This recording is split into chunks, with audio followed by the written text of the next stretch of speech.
और एक बार फिर से सीधा रुख करते हैं जोधपुर की तरफ, जहां पर एलसीएच भारतीय वायुसेना को सौंपे जा रहे हैं। राजनाथ सिंह का संबोधन।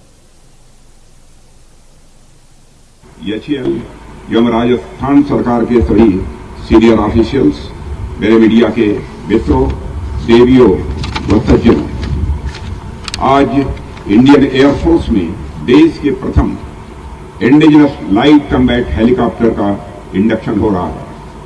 प्रचंड शक्ति, प्रचंड वेग और प्रचंड प्रहार की क्षमता वाले इस एलसीएच का इंडक्शन हमारी एयरफोर्स की कैपेबिलिटीज में बढ़ोतरी के साथ साथ रक्षा उत्पादन क्षेत्र में आत्मनिर्भरता की ओर भी यह एक बड़ा कदम है। अमृतकाल की प्रारंभिक वेला में इस पराक्रमी एलसीएच का इंडक्शन देश की आजादी के शताब्दी वर्ष तक इंडियन एयरफोर्स को दुनिया की सर्वश्रेष्ठ एयरफोर्स बनाने में आपके संकल्प को दर्शाता है। साथ ही यह शताब्दी वर्ष तक रक्षा उत्पादन क्षेत्र को पूर्ण आत्मनिर्भर बनाने के आपके संकल्प को भी दिखाता है। इसके लिए मैं Indian air force, Hindustan aeronautics limited और इस आयोजन से जुड़े समस्त लोगों को अपनी ओर से हार्दिक बधाई देता हूं और शुभकामनाएं भी देता हूं। एलसीएच जैसा सूरमा के इंडक्शन समारोह के लिए आदिशक्ति महादुर्गा की उपासना के पर्व नवरात्र से अच्छा समय और राजस्थान की धरती से उपयुक्त कोई जगह शायद ही कोई हो सकती थी। साथियों, देश में जब जब वीरों के शौर्य और पराक्रम की चर्चा होती है और किसी राज्य का नाम स्वतः जुबान पर चला आता है तो वह राज्य और कोई नहीं बल्कि वह स्थान राजस्थान ही होता है। महाकवि कालिदास की प्रशंसा में आप लोगों ने एक श्लोक सुना होगा। कहा गया है, पुरा कवि नाम गणना प्रसंगे कनिष्ठिकाधिष्ठति कालिदासः, यानी कवियों की गणना में कालिदास का नाम कनिष्ठिका अंगुली पर आता है। और आप लोग जानते हैं कि हमारे हाथ में सबसे छोटी उंगली का नाम ही कनिष्ठिका होता है। पुराने समय में जब किसी को गिनती करनी होती थी तो ये इसी उंगली से ही अपनी गिनती प्रारंभ करते थे। क्योंकि कवियों का नाम शुरू करते ही सबसे पहले कालिदास का नाम आ गया तो कहा गया कि कवियों की गिनती में कालिदास मानो कनिष्ठिका पर विराजते हैं, यानी सर्वप्रथम नाम उनका ही आता है। पर उनके जैसे किसी दूसरे कवि के बारे में सोचा जाने लगा तो उनके समक्ष दूसरा कवि दूर दूर तक नहीं मिला। अब अगली उंगली का नाम क्या रखा जाए तो हुआ कि अगली उंगली को अनाम ही रहने दिया जाए और इस तरह कनिष्ठिका की अगली वाली उंगली को अनामिका कहा जाने लगा। रिंग फिंगर को संस्कृत और हिंदी में अनामिका ही कहा जाता है। ठीक उसी तरह जब देश के महान वीर योद्धाओं और पराक्रमी व्यक्तित्वों की बात होने लगती है तो राजस्थान का नाम कनिष्ठिका पर ही आता है।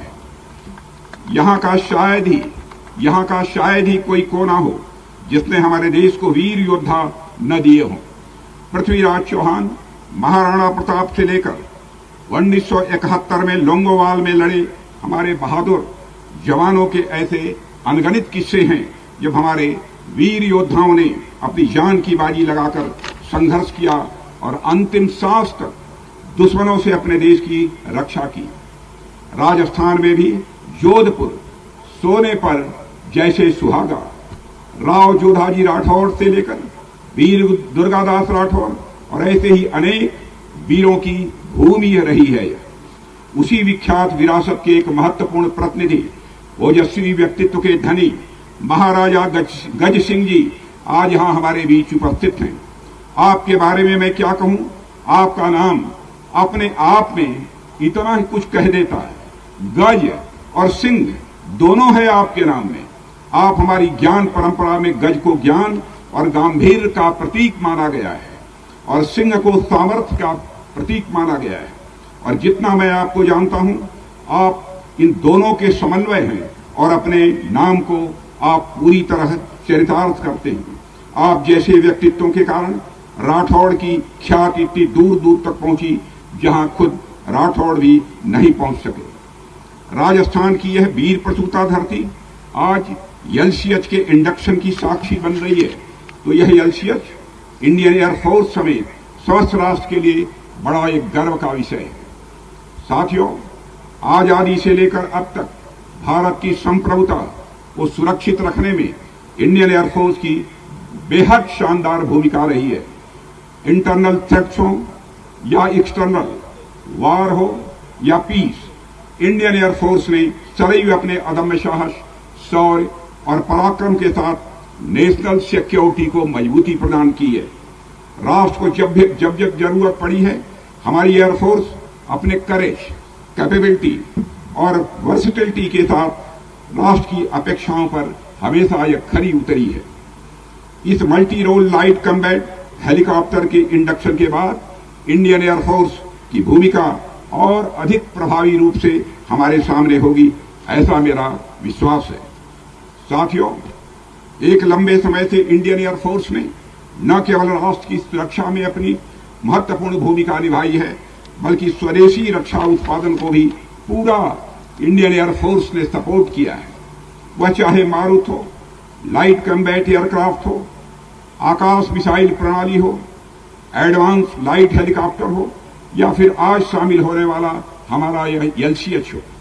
ऐसे अनेक उदाहरण देखे जा सकते हैं जो इंडिजिनस डिजाइन एंड डेवलपमेंट के प्रति इंडियन एयरफोर्स के भरोसे और सपोर्ट को यह दिखाते हैं।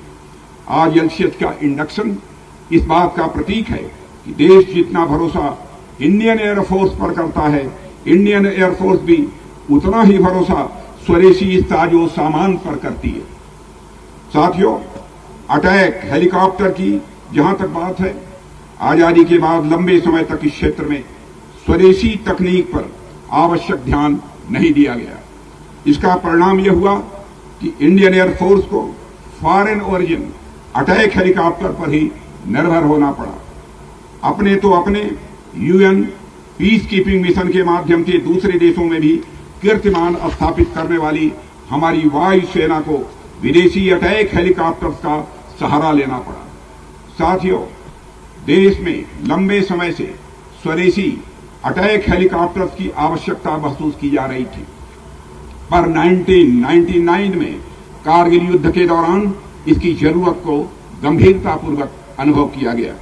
तब से लेकर अब तक की यानी 2 दशकों की देश की रिसर्च एंड डेवलपमेंट का प्रतिफल है LCH, और इंडियन एयरफोर्स में इसका इंडक्शन हमारे डिफेंस प्रोडक्शन की राह में एक इम्पॉर्टेंट माइलस्टोन है।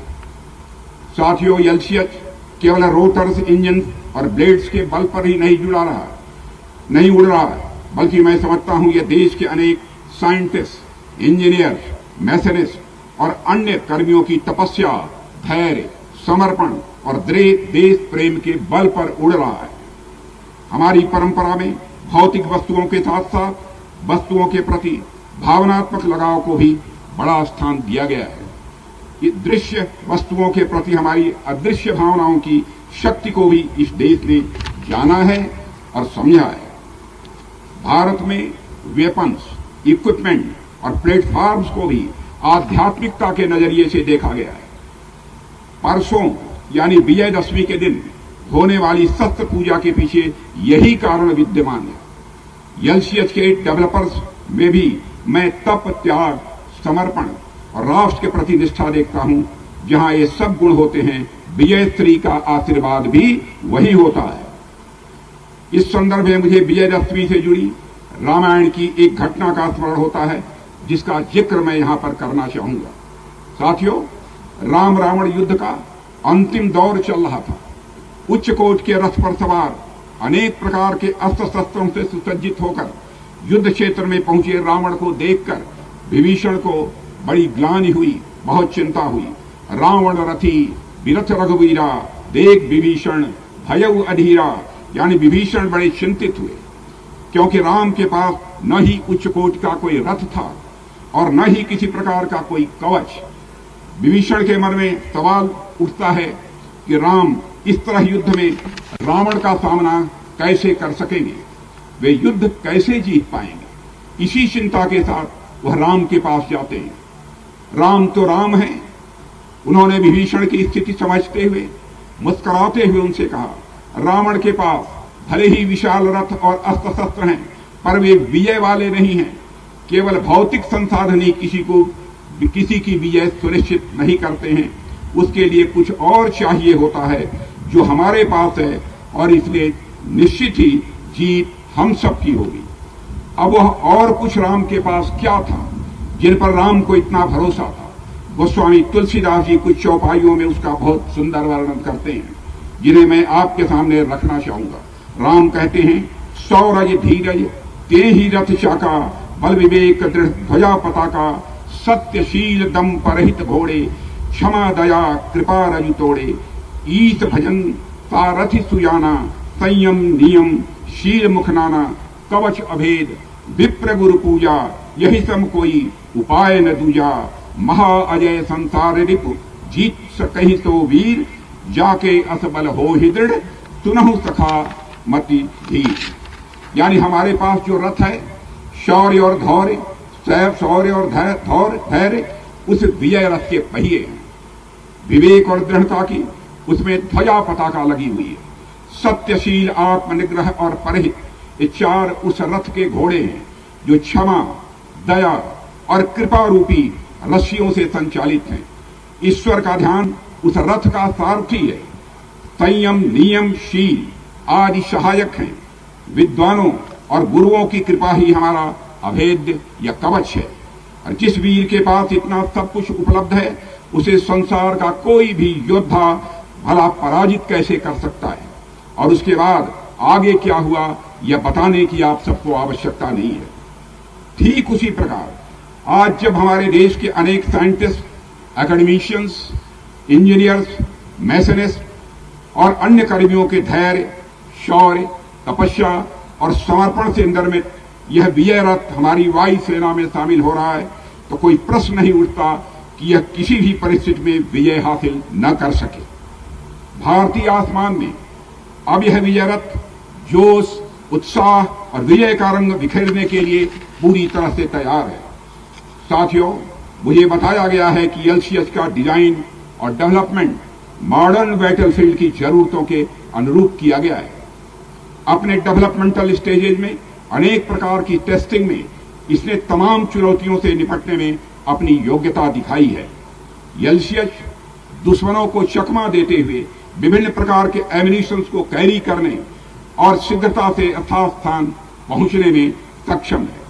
यह वर्सटाइल हेलीकॉप्टर विभिन्न टेरेन में हमारी आर्म्ड फोर्सेज की जरूरतों पर पूरी तरह यह खरा उतरता है। ऐसे में एलसीएच हमारी आर्मी और एयरफोर्स दोनों के लिए एक आइडियल प्लेटफॉर्म है। साथियों, मानवता के विकास के क्रम में मानव ने जो उपलब्धियां हासिल की हैं, उसमें हैवी मटेरियल से लाइट मटेरियल की ओर आगे बढ़ना भी एक शानदार उपलब्धि रही है। वह चाहे फूड ग्रेन के संदर्भ में हो, पहनने के लिए कपड़े के संदर्भ में हो, स्पेस संबंधित एक्टिविटीज के संदर्भ में हो, या फिर डिफेंस से संबंधित इक्विपमेंट और प्लेटफॉर्म्स के संदर्भ में हो। किसी समय खासकर ग्रीन रिवॉल्यूशन के पहले सावा, मक्का, बाजरा, ज्वार आदि मोटे अनाज बहुतायत में खाए जाते थे, क्योंकि गेहूं, चावल जैसे अनाज उतने उपलब्ध नहीं थे। पर ग्रीन रिवॉल्यूशन के बाद लोग इन अनाजों की तरफ अधिक उन्मुख हुए हैं। कपड़ों के मामले में भी टेक्नोलॉजी के अभाव में लोगों को मोटा कपड़ा पहनना पड़ता था, पर समय के साथ साथ हल्के और पतले कपड़े आते गए और हमारी रोजमर्रा की जिंदगी का यह हिस्सा बनते चले गए। अभी कुछ ही दिन पहले हमारी सेना ने भी नई यूनिफॉर्म एडॉप्ट की है, जो पहले की अपेक्षा हल्की है और आरामदेह भी है।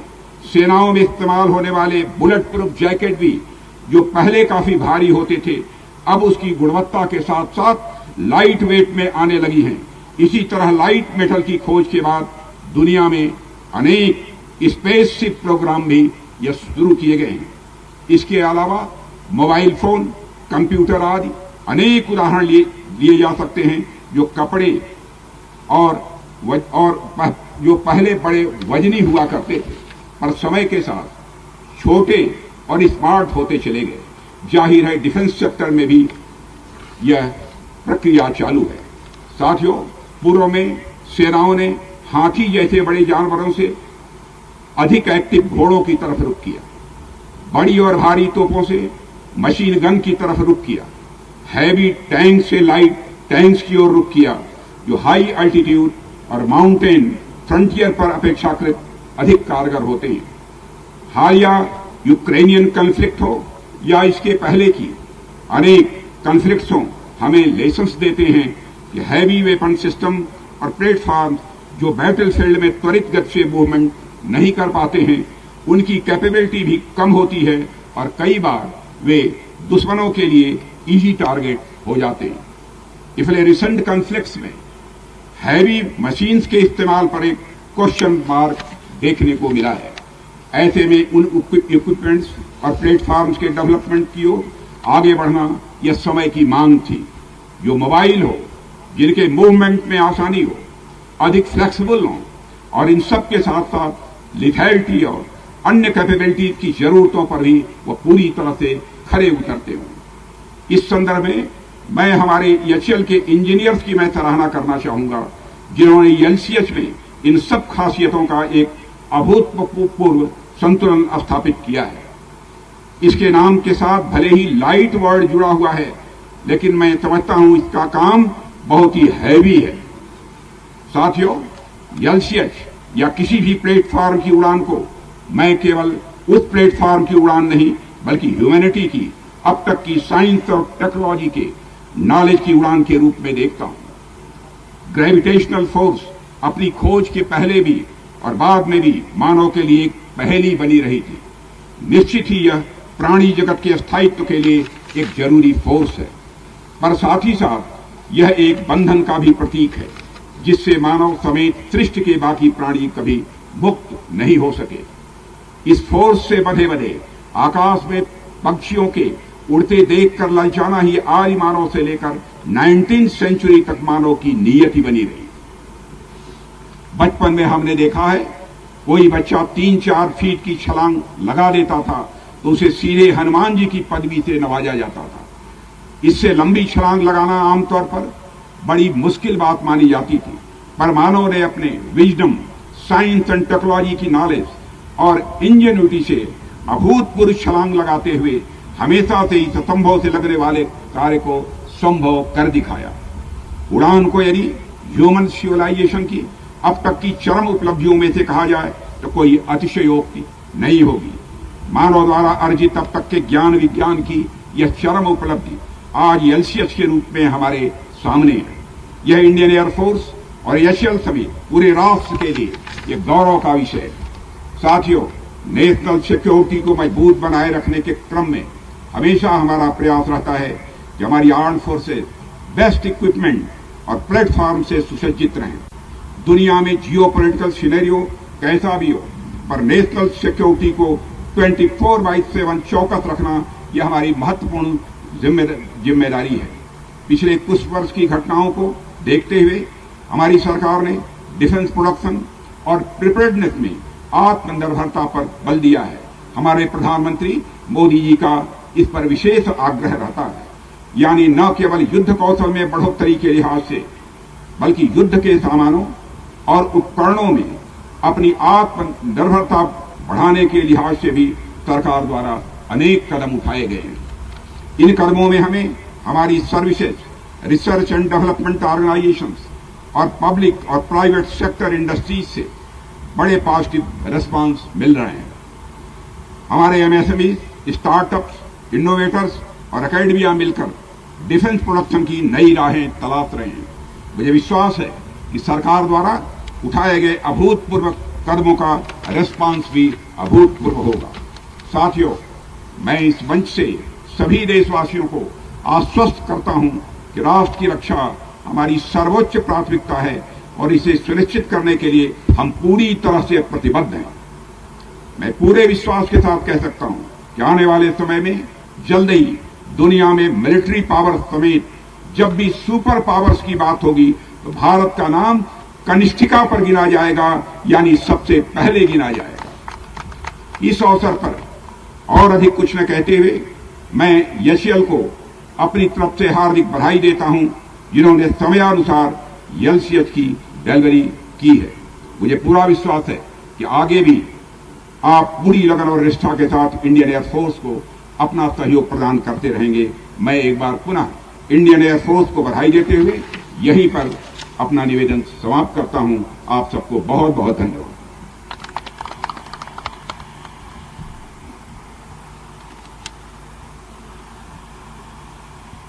इस प्रेरणा व प्रोत्साहन से भरे संबोधन के लिए मैं माननीय रक्षा मंत्री जी का तहे दिल से आभार प्रकट करती हूँ।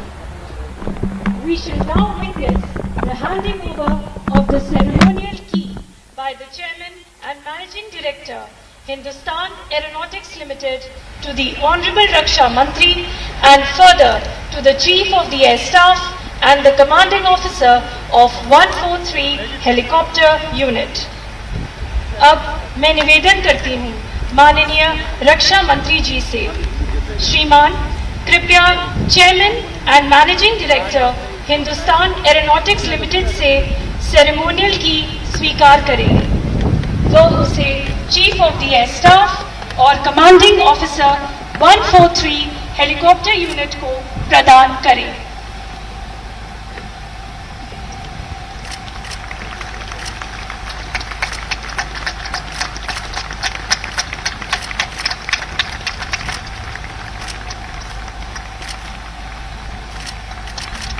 From this very moment, the light combat helicopters stand inducted into the first LCH unit of India, 143 helicopter unit at Air Force Station Jodhpur, and are all set to further strengthen the arsenal of the Indian Air Force.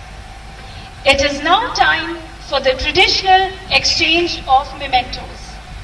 I would now request the Honorable Raksha Mantri, Shri Rajnath Singh Ji, to kindly present a memento to the Chief of the Air Staff.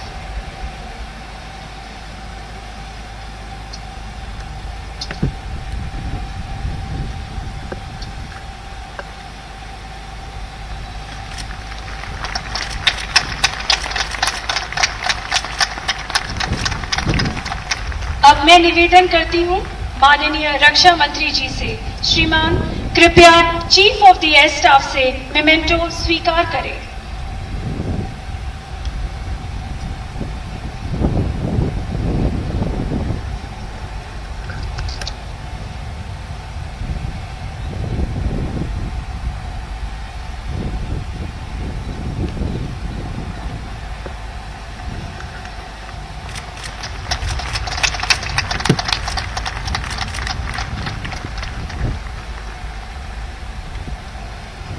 I would now request the Chief of the Air Staff to kindly present a memento to the Chairman and Managing Director, Hindustan Aeronautics Limited.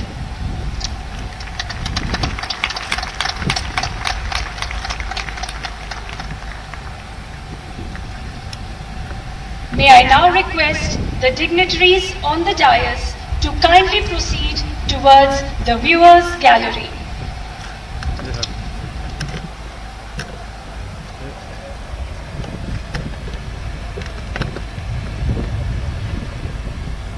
Light combat helicopter की कल्पना कारगिल युद्ध के पश्चात हुई। इस युद्ध में भारतीय वायुसेना ने एक सशक्त लड़ाकू हेलीकॉप्टर की आवश्यकता महसूस की, जो भारत की उत्तरी व पूर्वी सीमाओं पर हाई ऑल्टीट्यूड कॉन्फ्लिक्ट में अग्रसर भूमिका निभा सके।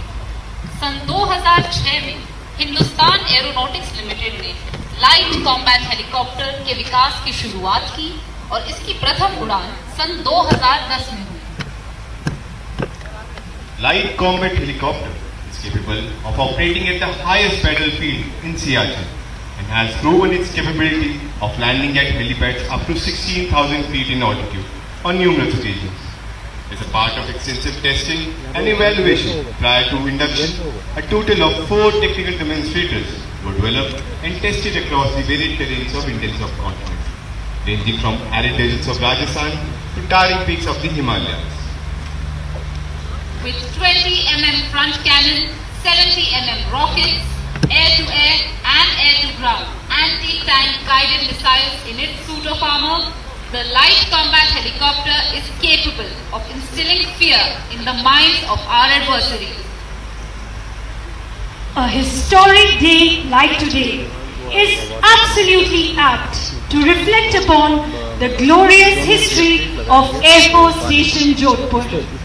The seeds of aviation at Jodhpur were sown by His Highness Maharaja Shri Umed Singh Ji in 1931 when he established the Jodhpur Flying Club with his 2 Tiger Moth aeroplanes.